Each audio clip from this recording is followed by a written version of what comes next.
is playing out in front of our eyes. And you can feel about him however you want to feel. You can think that he's brash. You can think that he's a mean tweeter or Xer or poster. I'm not even sure what they call it anymore with the name change here. You can think that he's not the most moral man that you've ever met. He's made some very bad comments about people he picked. Whatever you want to think about him, he was very effective.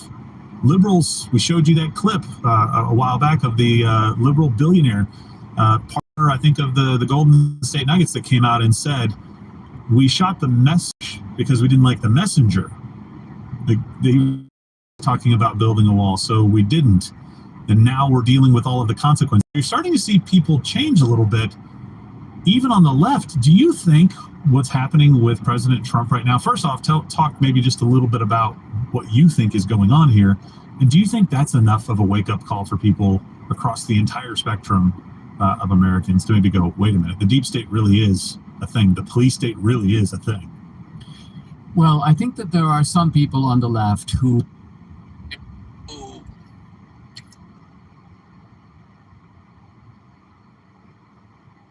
Oh, shit. It's good. I'm going to lose it all, huh?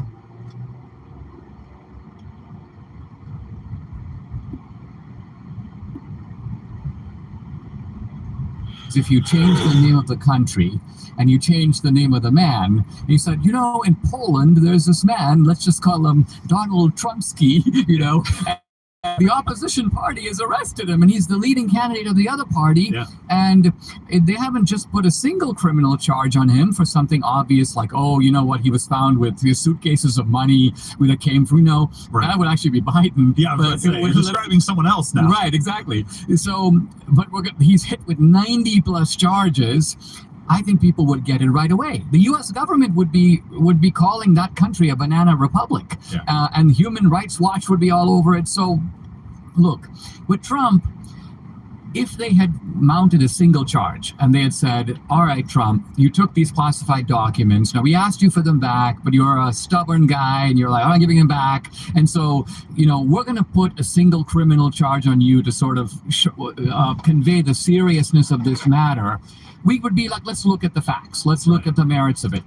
But when you have this blizzard of charges, this shotgun approach where it's like, listen, can't get you in D.C., we'll get you in Florida. Can't get you in Florida? How about Georgia?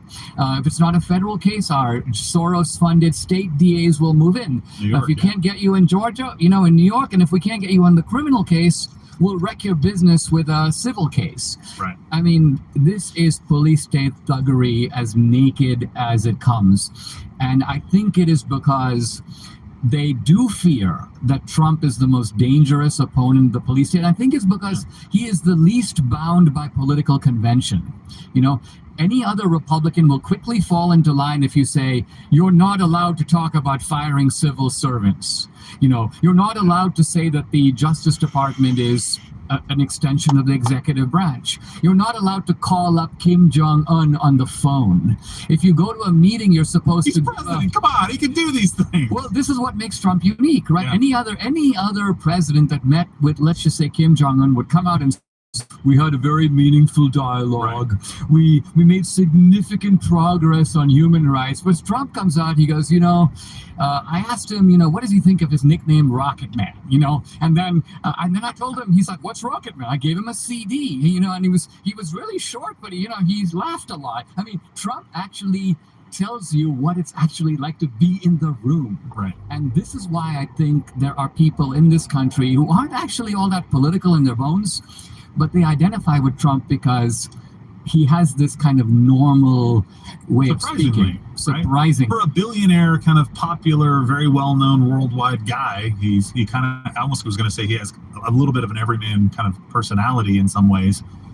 Or at least he says things that we're thinking. He says what we want somebody to say in response, like, Hillary, I would have locked you up. That kind of thing really resonated with a lot of people. It's like, that's right. Don't be nice. Go after. Well, Trump's dad used to say to him, we're not Manhattan, we're Queens. And this is really important because Trump, although he grew up rich sort of in the outer boroughs of New York. Yeah. His dad had, rent control apartments. Good morning. Was, they made money that way, and Manhattan to them was a different place.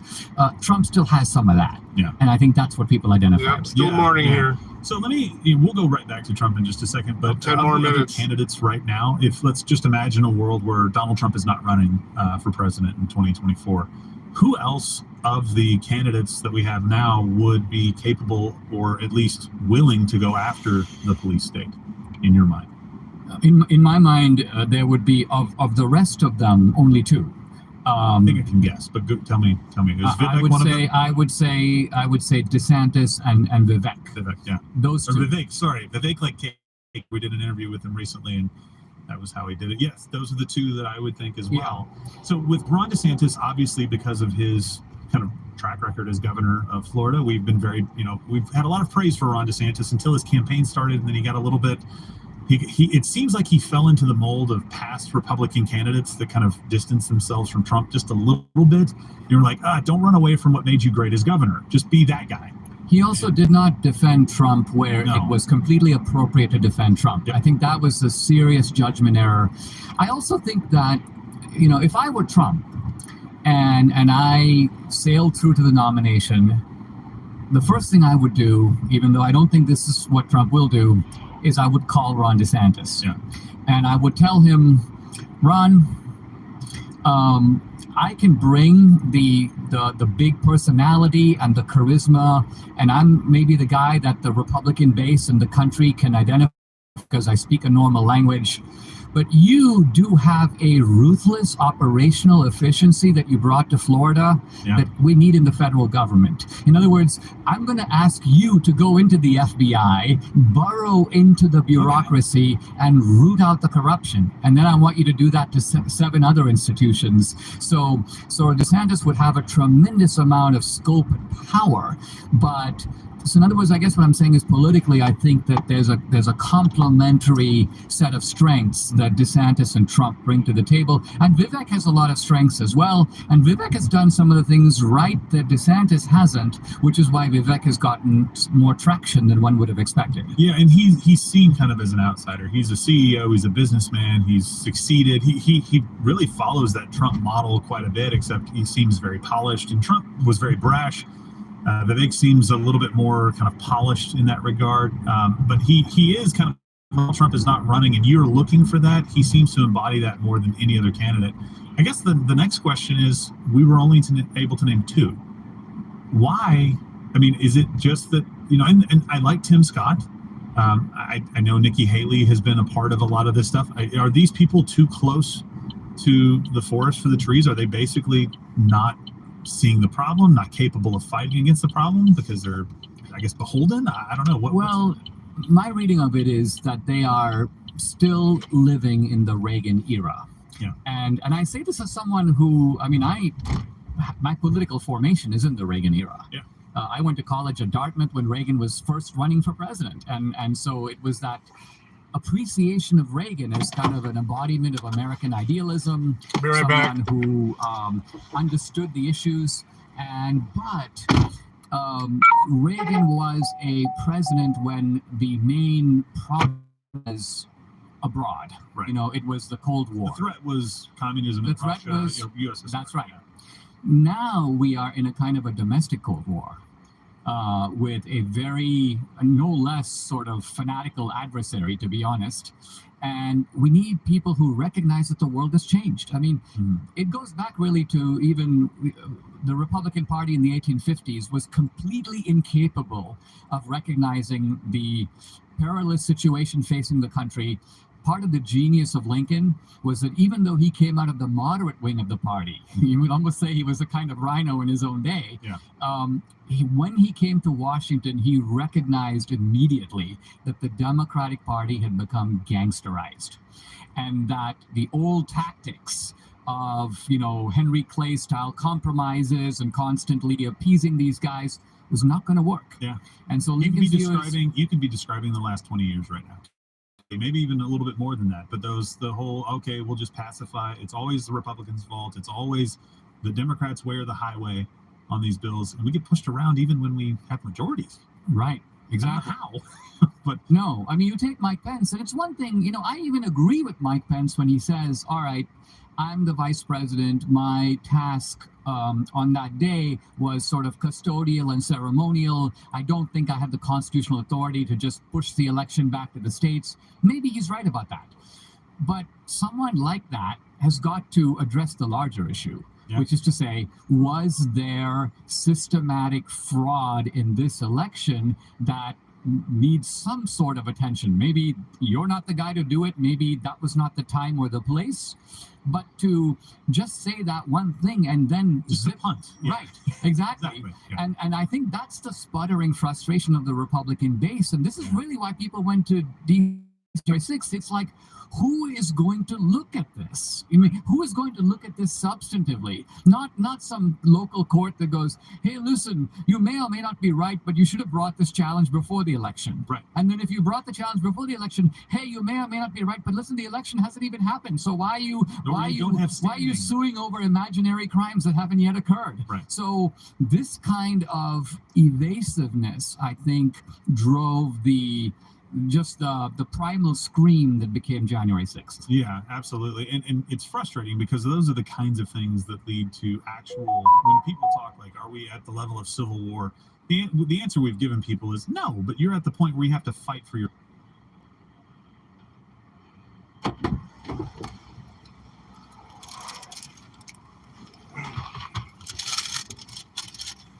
All right.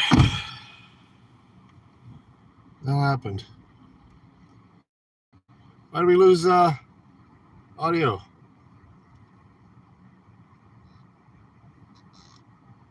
He wasn't saying take to the streets with weapons. He was saying get engaged in this process. And, you just listed out a lot of the challenges that were kind of the governmental issues. Like, I have a problem with how the state is handling this election. You mentioned the Hunter Biden laptop as well, and that alone, now that's the crossing of business and state, where you get the state telling businesses this is Russian disinformation. There's obviously studies, I'm sure you've seen them too, that would have changed the outcome of the election. Just that one thing alone, based on the polling that they've done, would have changed the outcome of the election, period. None of the other cases needed to be brought. Now, they're serious, and we need to get to the bottom of those things. But that is the scariest, I think, part for me, is that, like you said in your film, it's the state now kind of getting these private companies to do their bidding. Facebook, well, Meta now, X, thankfully, has been purchased by Elon Musk, and so it feels like a bit of a safe haven for free speech, even though it's not perfect. And I don't like that he put Linda Yaccarino in power there from NBC Universal days. But other places like Google still seem like the Wild West. They can kind of do whatever they want and manipulate elections. So I think in one of your interviews here with Zach, is it Voorhees? Is the Google whistleblower. He describes Google as a quasi-state actor. How do we break up that relationship, right? So we've covered the government, we've covered the three-letter agencies. Now we're getting into the business side of this. How do we deal with that section of it? And what did you find out, I guess, in doing this?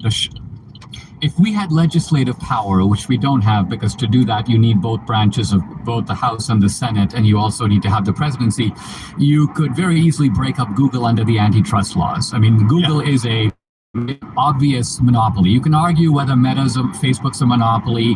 YouTube is not a monopoly, but Google is a monopoly.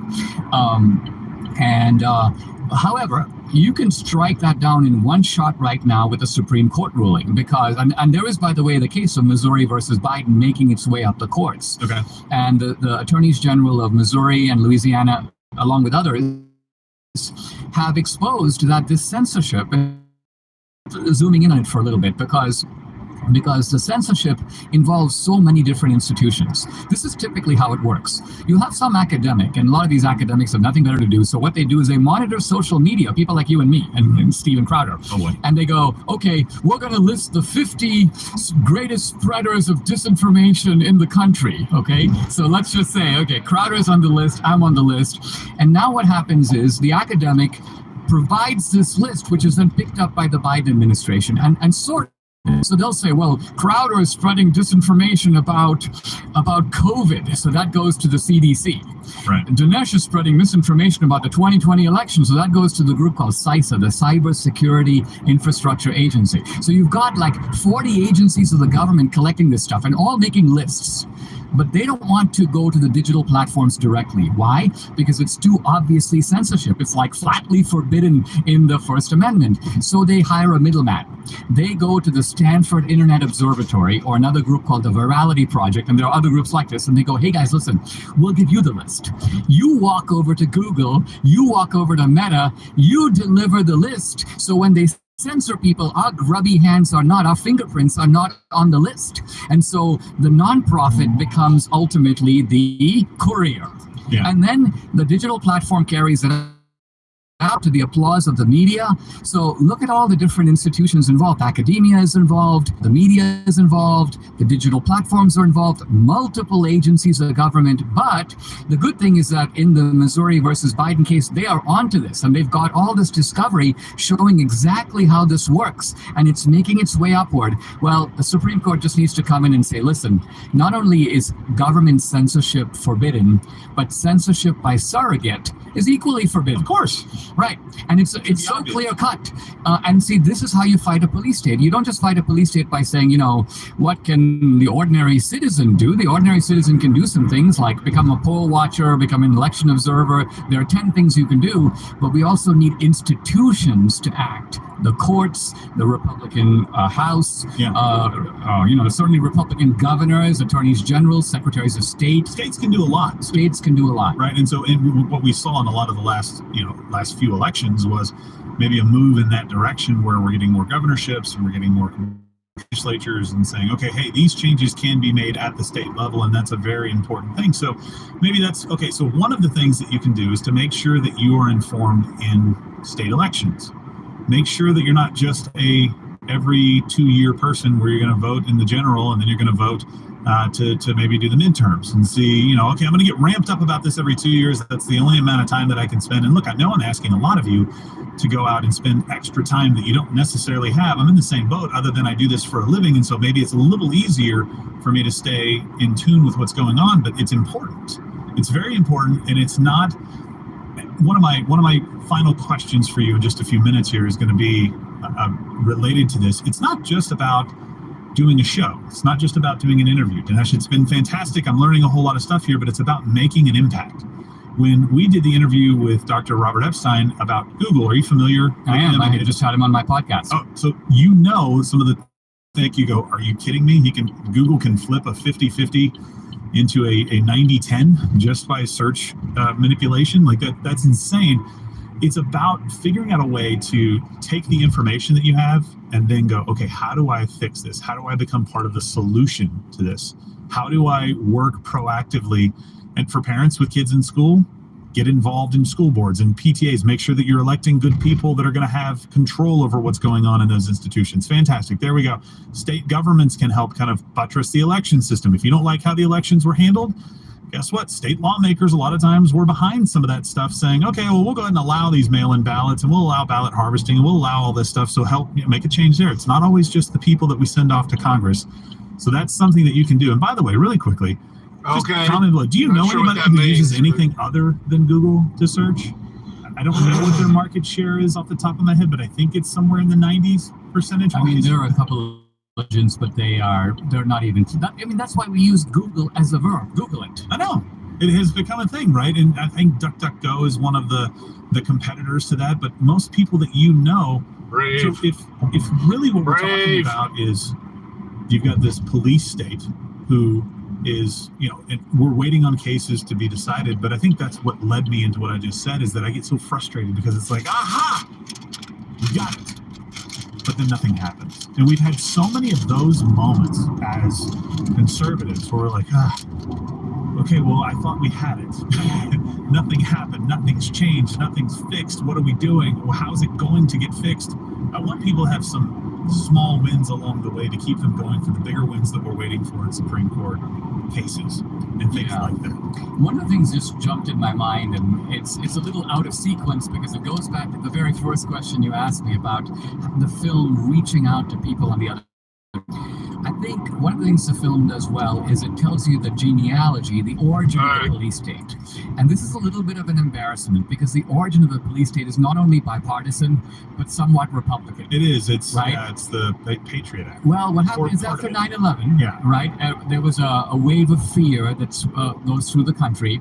And fear is always politically problematic because it makes you do things you wouldn't otherwise do. Correct. And a lot of people, me included, I'm sorry to say, were like, okay, we don't just chase down these crimes after they occur. We got to stop the next one. Everybody wanted that. Everyone wanted that. Nobody wanted to be the victim of the next crime, and everybody thought it was. Indoctrinated. Let's give all this enhanced surveillance power. I'm gonna do a regular stream from the barriers desktop. between intelligence on the one hand and Apparently, criminal I'm investigation suspended on on the other. Facebook. I'll have Let's to look at it. empower these police agencies of the U.S. government, but obviously with the intention of going after the foreign terrorists. After people like these Hamas guys, right? So why do you think U.S. intelligence missed this completely, right? And I think the answer is focused on white guys in suburban America. What? Yeah. So what happened was that even though the police state traces its roots to the Bush era, I think that the politicization, the turning of the camera inward, the aiming it at domestic political opponents, it began under Obama and was ramped up dramatically under Biden. Yeah. Well, I mean, it's still the J. Edgar Hoover building. Like, you've still got the building named after a guy who was known for these kinds of tactics that we're talking about in the police state, like trying to convince Martin Luther King to kill himself, like just these really, really bad things. So that makes me think, like, man, was it always this way and it just had enough guardrails at the time to kind of keep it from going completely crazy, or was it always crazy and we just never really Boone knew County, about it because Kentucky we didn't thinks have they can do access to social 70 media in a and all the citizen 55. journalism that we have today? No. People pushing back. Yeah, that's changed. 75 and a 55. There's a difference between He's a special. power-hungry megalomaniac like Hoover, Right. who wanted to have kind of a personal, I've got something on everybody. Right. Yeah. And but see, J. Edgar Hoover would never dream of interfering in the Nixon-Kennedy election of 1960. He wasn't trying to put his finger on the scale. Right. He wasn't trying to tyrannically run the country from his back office in the Hoover, in the FBI building. Right. He just wanted, frankly, he wanted to secure his own position in power, which is corrupt, but it's not the same as the ideological corruption that we're seeing now. Somebody made the same point about anti-Semitism. It was the former ambassador, David Friedman. He goes, listen, you can find anti-Semitism a lot of places, but he goes, if you want to find a full-scale ideology that justifies anti-Semitism, that commands support even in mainstream institutions, he goes, that's coming from the left. Yeah. What the fuck is he doing way up here? I think we've covered. He delivering somebody? I recommend that you go and watch the film. Again, it's going to be in theaters on. Here are my notes on October 23rd and 25th. Go to policestatefilm.net. But before we go, kind of my final question, and Dinesh, this is more about. On the right, sometimes we get people who dance on the line. I read this is plate. not an accusation I'm hurling against you, so be clear that's not where I'm going. Kentucky government plate. Bravo, 7, right? Foxtrot, Somebody 673. who is basically just like, how Unit can I make money 986. off of this movement?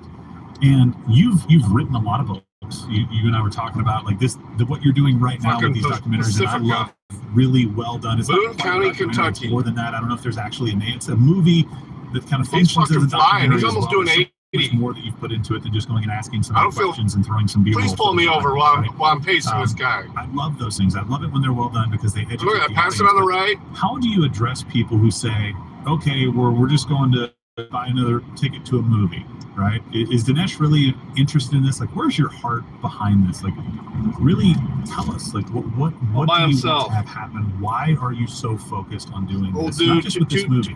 two deputies sitting in the front seat. I think that Old dude and, just a word about the documentaries. Some people call my films a docudrama because I try to put in a nonfiction film all the ingredients that make State trooper a right in feature front of film us. great. So there's suspense, there's a plot, storyline, there is a movement toward a climax, and you want to leave the audience with a sense of enlightenment, but also galvanized to action. So those are some of the elements. Oh, they slowed down because there's a state trooper up here, so they know they're not doing right. Documentaries are a very hard genre, and they're very, very hard on the right. They're not so hard on the left. Here's what I mean. If Michael Moore wants to make a film, Oh no, he's going to pass us Okay. And he says, Let's see this. give me $10 million. This will prove it right here. He makes the film. State trooper doing and then 70. The moment he's finished, Sheriff- his job is done. County sheriff studio passing. says, "All right, Going for, we're oh gonna be shit, on that's a review state tomorrow. trooper. We're gonna Oh be Stephen shit. Colbert, Bill Maher has you on. We got this, we got that. Oh, you're not gonna go flying by him like you did everybody else? Thing Michael Moore does. Huh? Come on, you're in a hurry. Lots of people are doing documentaries and they find it's really hard. Why? Because you need some legal expertise and you need to raise money. Really hard to do. Yeah. And even if you're able to raise money, you then have to figure out, how do I make a good film? Really hard to do also, because a lot of people on our side think films are just about messaging. And they're like, Dinesh, do some messaging, make a film on the border, on Obamacare. And I'm like, how do I get people to get out of their home and get in the car, go to a theater to watch a film that's all messaging? Yeah. You know, and but once you make a good film, you then have to market it. So then you have to be really good at all those things. Now, the business model I developed, going back to my first film, was I go to some investors, conservative investors who by and large are not used to funding films. They're used to funding elections. And I said, guys, if you give me some money, I will work really hard in the market to get it back to you so you can turn around and give it back to me to make my next film. In other words, I said, I'm going to call this recycled philanthropy. I'd like to make some money for you, but that's not important to you or to me. Our goal is the cause, but I'm trying to create a I don't like being the guy who's hitting up people for donations all the time. So I want to create a mechanism in which I can produce a product in the market, then work really hard to return the investment to my investors in the full understanding that our job is to now do it again. So that's really what's driving me. I guarantee you, once we hit Michigan, focus is on Michigan, he saving the takes off country, looking because I mean, you got to remember, rocket. I came here at the age of 17. Once this trooper's My out of whole the way. life has been shaped by America. Yeah, okay, now the written trooper's books like pulling What's off. So great about America. If you ask me today, is America a free country? I believe no, but I wouldn't want to say that. I would All be right, embarrassed let's see how to say fast that it. motherfucker So we are in comes this now. very awkward position, and those of us who are rah-rah American Now he's stuck behind immigrants some cars back there. So. have some obligation, I think, to give back to the country that has given us so much, and that's what motivates me. Yeah, Yep, no, that's yep. good. And I can see that a lot of people that we talk to that didn't grow up here for some period of time and then came to America are just like, oh my gosh, like this is worth fighting for. This is worth keeping. It's going. And About Yeonmi is every time I see her, this is the thought that goes through my head, that there's for a country in a situation like we are now, there is a window of time. Yeonmi actually has a book called While Time Remains, which is to me a haunting title. it is, yeah. Because what she's saying is the time is not unlimited. Because if the jaws of the police state snap shut, then the only thing we can do is run. Right? I mean, get out, get your family out, get your money out. Your options become much more limited. So if you ask me in one sentence why I made this movie, it's so we never get to that point. Because we have the time to block, to thwart, even to roll back the police state. It's not going to be easy, but we can do it. Film.net to get your tickets. That's the only place to do it. If you can't get into the theater, make sure you go to the virtual premiere on October 27th. It's going to be from Las Vegas with some Q&A from you and our friend Dan Mongino. Dinesh, thank you very much for all the work that you're doing on this. Really appreciate it. For answering some of the questions. I want to make sure if anybody out there is asking the question, why is Dinesh doing this? Is it just is it a messaging film or something like that? There really is a goal right now that we're trying to save the country. That's what we talk about. We're trying to save what we believe is the greatest country on earth that has fallen on hard times. That is definitely culturally not in the right place, and administratively Beautiful right trees. now is also not in the right place. So whoever that person is for you, that you are looking at to come in and save the day, it's bigger than one person. It's not just President Trump. Like, we have to win a lot of elections, and we have to do a lot of hard work, and unfortunately that's what it takes to keep the country that we all love and to remake it in the image that our founders sought being made into, right? And so we've got a lot of work to do, but that's okay. We have time right now, and as a Christian, the Bible has some of that similar language, like go out while the time is available, like while it's still day and work can be done. Well, we're in that same place as America. While it is still light and this work is possible to be done, We have to go out. We have to do that work. Make sure you guys tune in back again with us tomorrow. We'll be here 10 a.m. Eastern, but make sure you go and support this work. Go and support Dinesh in the theaters. And hopefully, Dinesh, you won't have to make many more of these. Hopefully, there'll be a lot of work that is done and the problem will get solved and we won't have to keep doing this. But as many as are necessary, we would always love to have you back. We'd love to talk about this and some of the success that hopefully you will have from this. But thank you for being with us today. And joining us. And thank you to all of you for supporting us, for supporting Mug Club and making all this happen. It has been a pleasure, and we will see you tomorrow.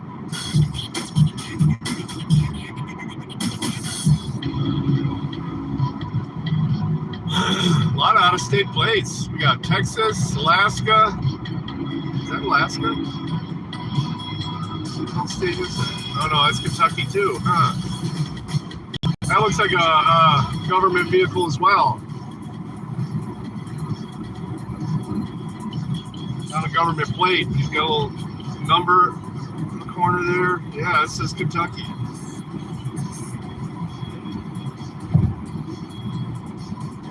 Oh, they're cops. Yeah, they look like cops.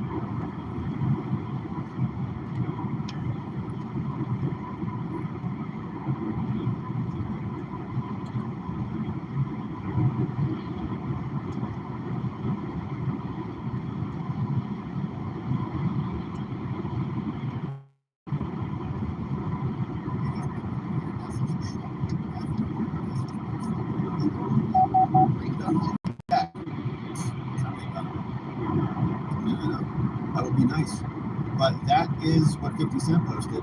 And that's just, the tip of the iceberg on this. You're really seeing some division amongst the left. It's interesting to watch this because this story came over from Politico and they say, the man broke my heart.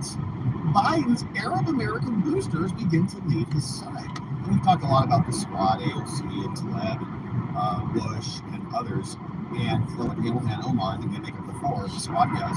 And they're very upset about this. AOC is contorting herself into a pretzel every time she shows up on CNN. They're like, wait a minute, I thought you liked that side. Oh, you like that side? Oh, you like this side? Oh, now you like this side. This is how that works. What's going on? I think this is a big problem with their strategy in general. They cobble together a bunch of groups.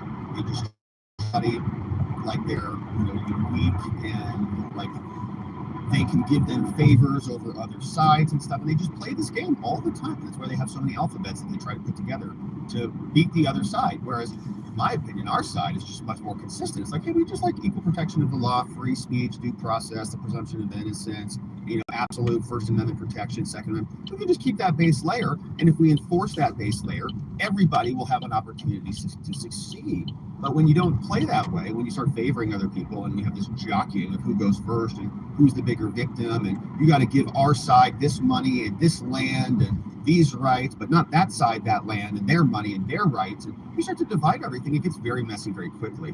And as we can see here, it's not just the Arab Americans, it's also the Jewish side. The left has really let us down. We'll see what the LA Times says about that. So Politico reports these Arab Americans were among Biden's biggest fans. Now they're warning they others could abandon him in 2024. That's not good.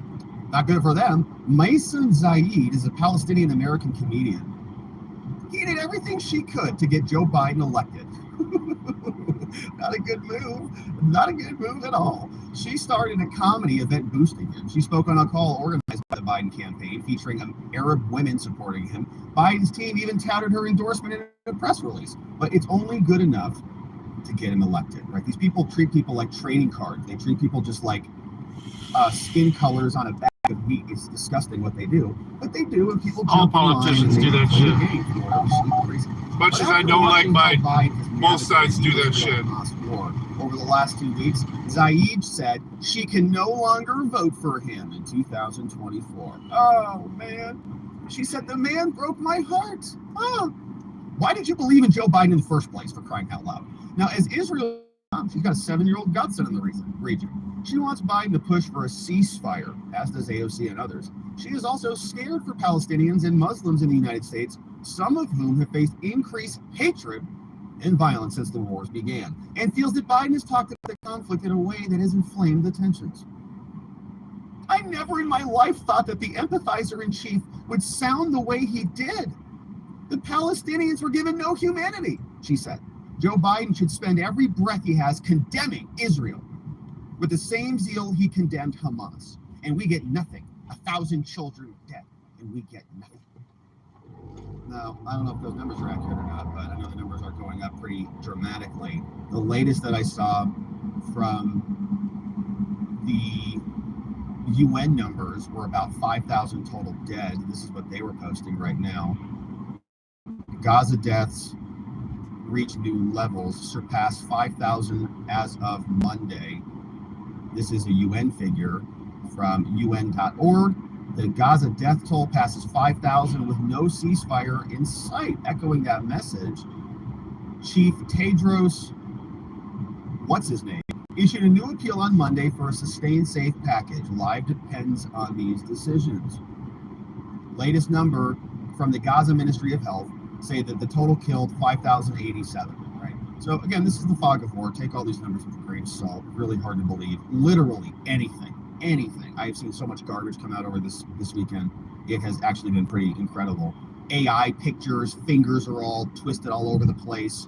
Ridiculous, but you get the picture. In the days since October 7th, Biden has enjoyed broad support among his voters from the embrace of Israel. We're going to see on the other side. I've got another article saying they're not. And condemnation of the Palestinian militant group Hamas. But he is facing anger from many Arab Americans, many Muslims, and their progressive allies over what they see as an uneven response and a failure to push for de-escalation. Here's another one. Her name is Hala Hijazi. She says she's a Democratic donor and a fundraiser. She attended the Eid al-Fitr, apologies on the mispronunciation on that, celebration at the White House. She said she is considering leaving the National Finance Network that supports Biden over the handling of the war. She said several of her family members have been killed in Gaza since the conflict began and fears for the lives of more of them. She says, I have been one of his biggest fans and I feel betrayed. I feel like my humanity is not equal to anyone else's humanity. She doesn't often speak to the press, but she said, my family is going to be dead in the coming days and I can't be silent. Though Biden has condemned Islamophobia and expressed sympathy for the civilians in his Oval Office speech on Thursday, many in the Muslim and communities believe that his president and their aides have been reckless in their language. They said they amplified their warnings, telling Biden and their teams that the frustrations could hurt him in the race next year. While those voters make up a small portion, they can be a key block, especially in tight places like Michigan and Pennsylvania.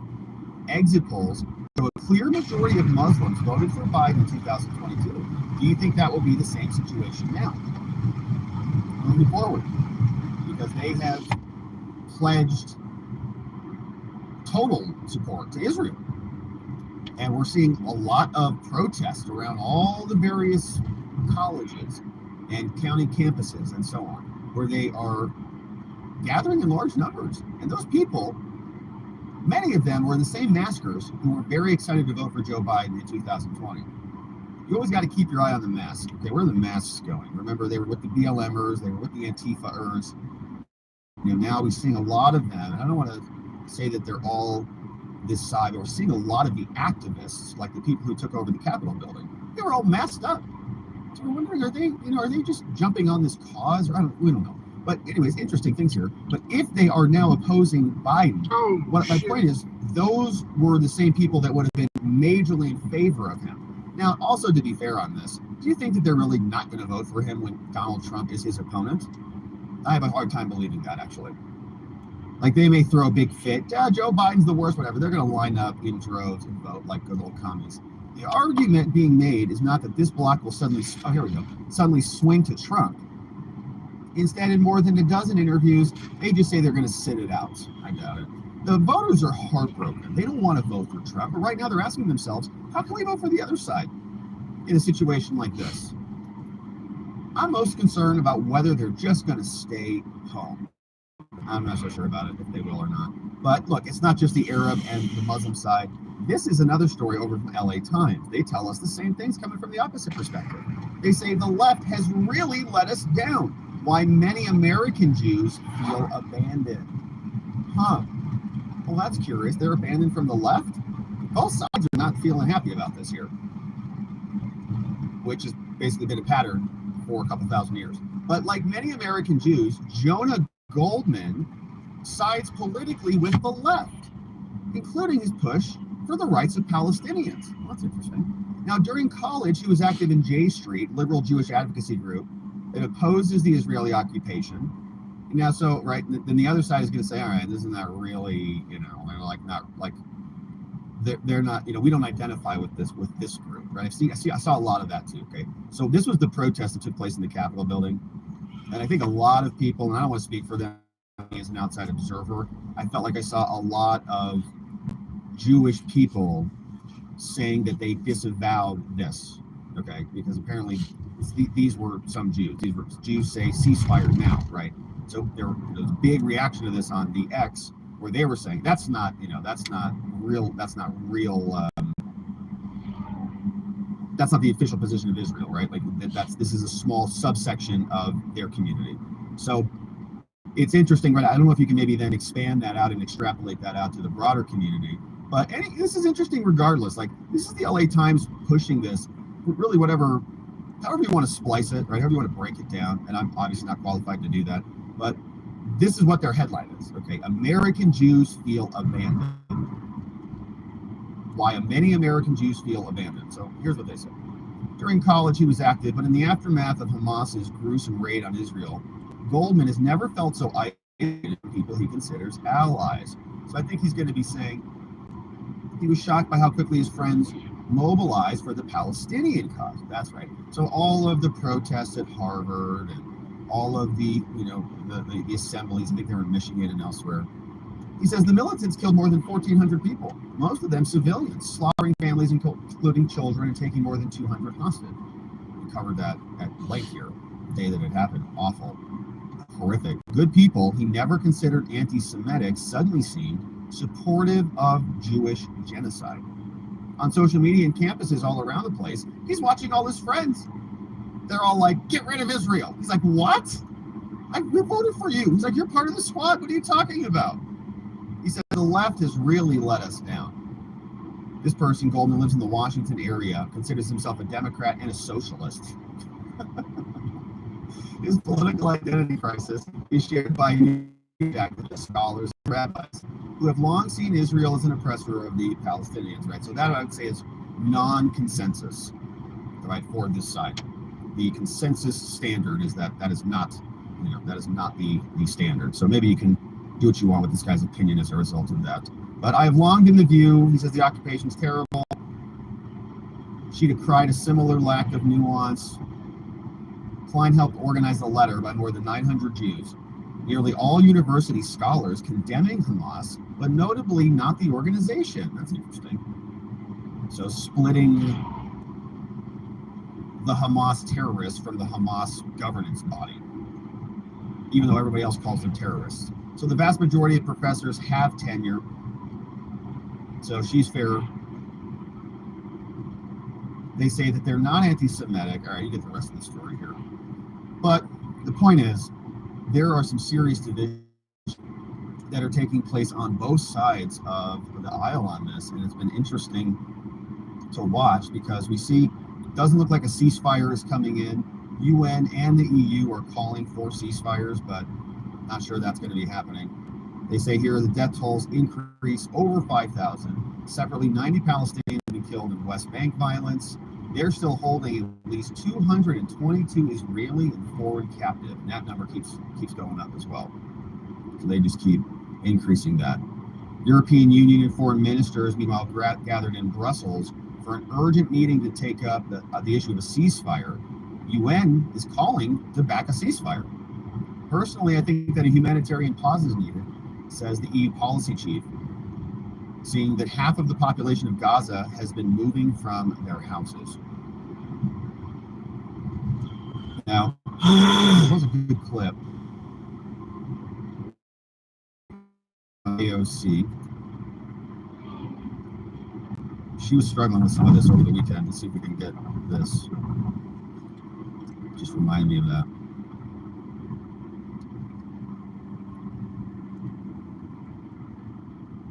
Yeah.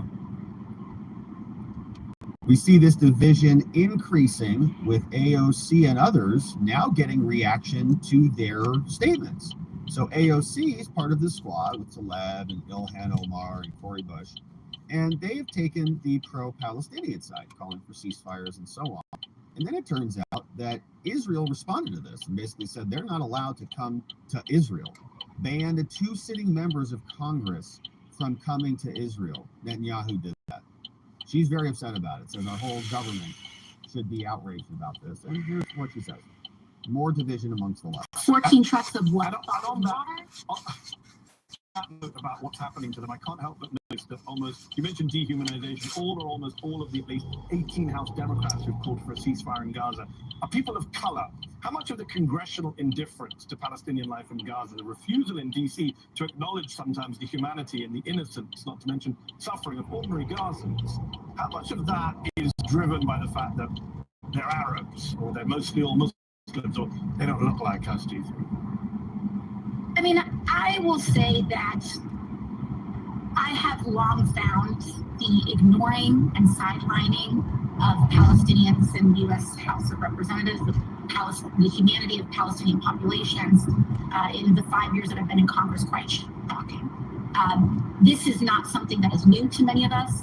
I have engaged alongside many of my colleagues from Betty McCollum's bill on the detention, conditioning aid and making sure that it's not going to the detention of children, to just raising the routine human rights issues. We've been trying to raise the alarm bells around this for years, and there has been virtually no acknowledgement in the United States House of Representatives about the extreme plight and continued human rights violations of the Palestinian people for years.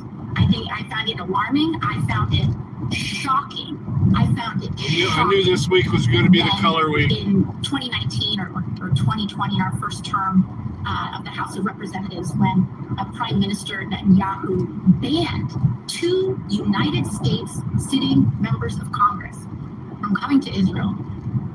Representatives Rashida Tlaib and Ilhan Omar banned 2 members of the United States Congress from entering the country, that my own colleagues did not seem to say or do much of anything. That should be an affront to our entire government and country. Yeah, what do you want to do? Go to war with Israel now? What are the consequences of that?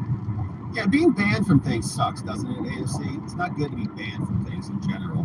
And it is maybe something that will continue. Maybe they'll ban AOC and Ilhan Omar in addition to Taleb and Cori Bush. But you can see the fractures are really starting to emerge, right? She was like very animated there about Netanyahu and Israel. That was almost a visceral reaction coming out of her mouth.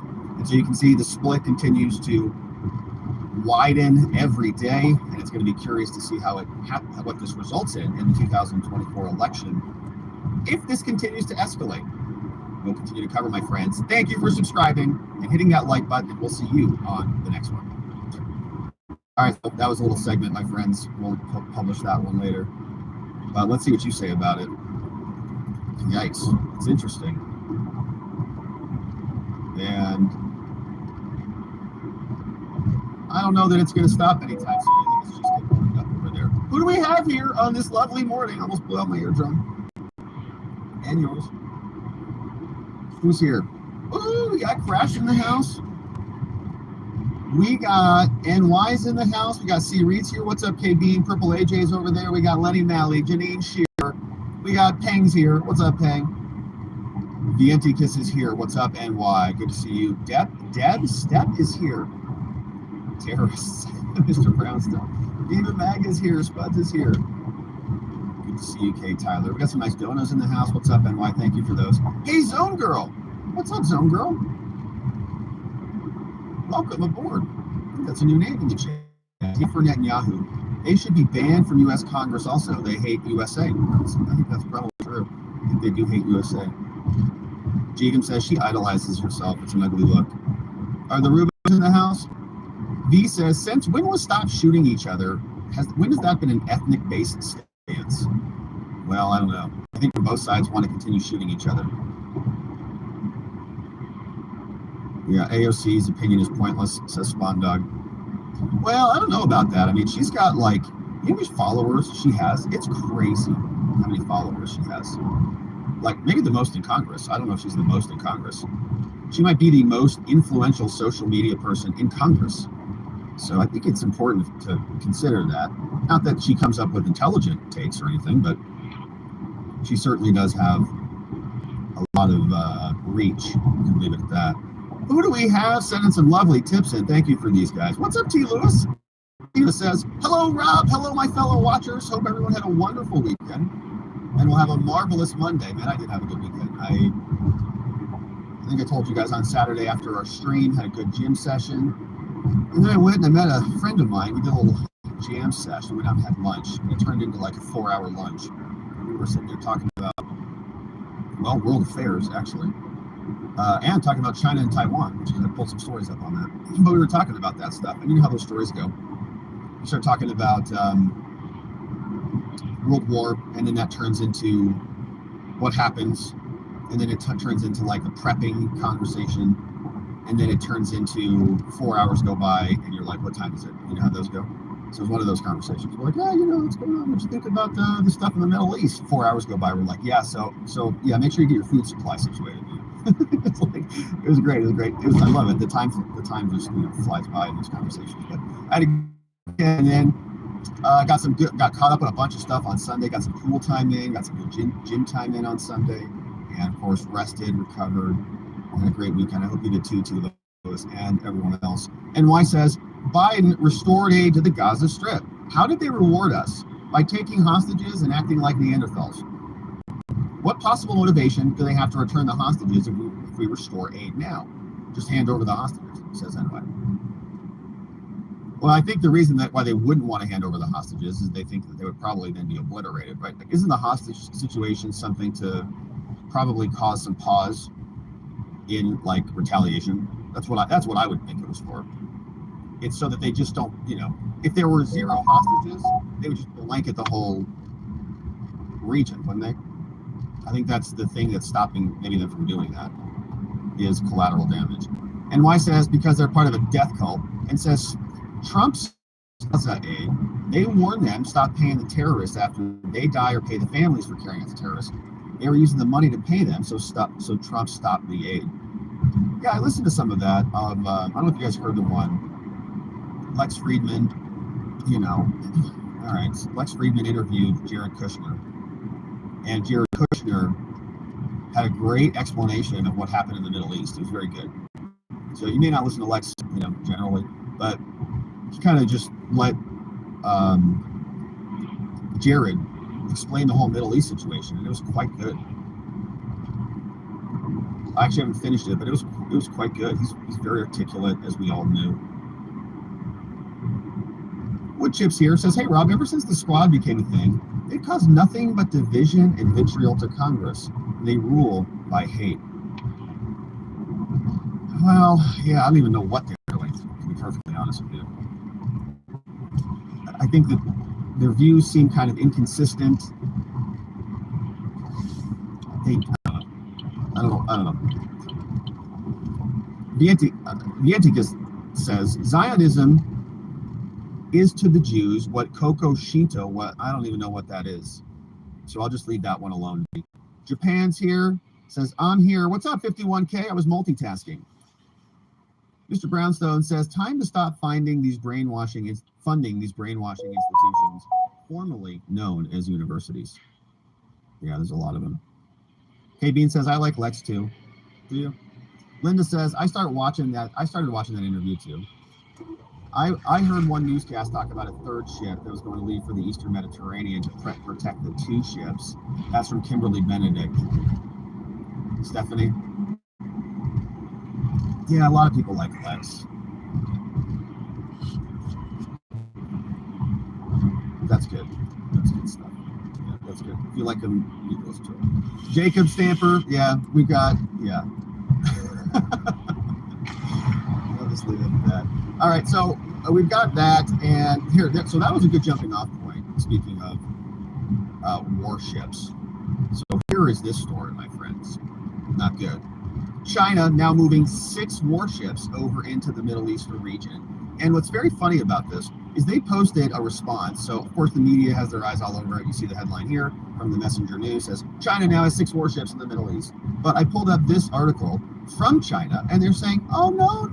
This one came over from globaltimes.cn, right? So China, the actual Chinese, they say, no.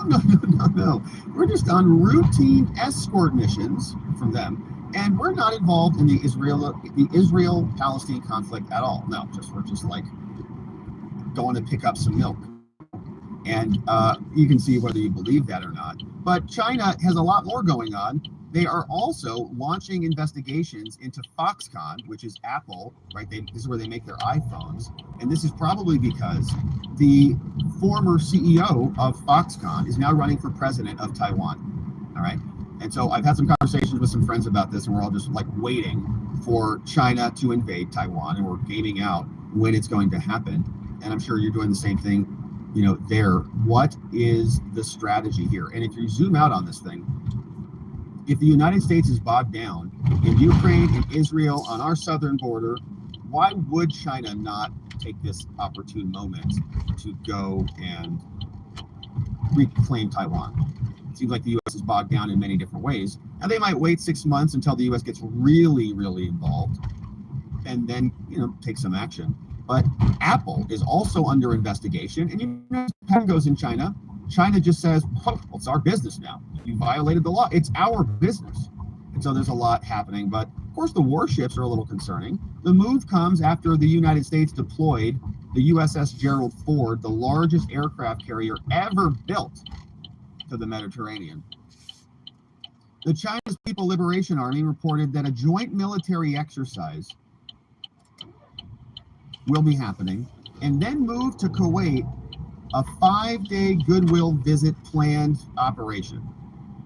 The South China Morning Post reported that the 44th Escort Task Force has been involved in escort missions for shipping since the long time ago, and the warships are remaining in the region. This is as the Israel-Hamas war enters its 3rd week. And so they admit that they're moving a bunch of stuff over there. They just call it routine missions. A spokesman from the Chinese embassy said in a statement on Sunday, he said, I call for an end to groundless hyping over the deployment of Chinese warships to the Middle East. He says, according to the military, it's just something that we do, but it's pretty big. It's the 44th Chinese Naval Escort Task Force. It includes a guided missile destroyer, a guided missile frigate, a comprehensive replenishment ship, and they all arrived for a 5-day, quote, goodwill visit. The PLA, the People's Liberation Army, the Navy had previously been there. There was also a guided missile destroyer, a guided missile frigate, and other equipment there. They say here, this is from them, it's a routine practice to send 3 military ships at a time for escort regions, and so it's nothing to worry about. Now, of course, foreign media is linking this to the Middle East, and the Pentagon is responding as well. So China is getting a little bit involved. Now, China is also launching investigations. I'll set up a desktop. Okay, so your iPhone, which comes from Foxconn, may not come from Foxconn or from China. No, I haven't. More at some point. What format? Follow a pattern, right? We've seen other stories where people will build businesses, build infrastructure, and they just gobble it up. They just say, thank you, Apple. You're now not, Foxconn, you're not building for Apple anymore because we're at war with the United States. You're now building for Huawei, which is our company. What platform?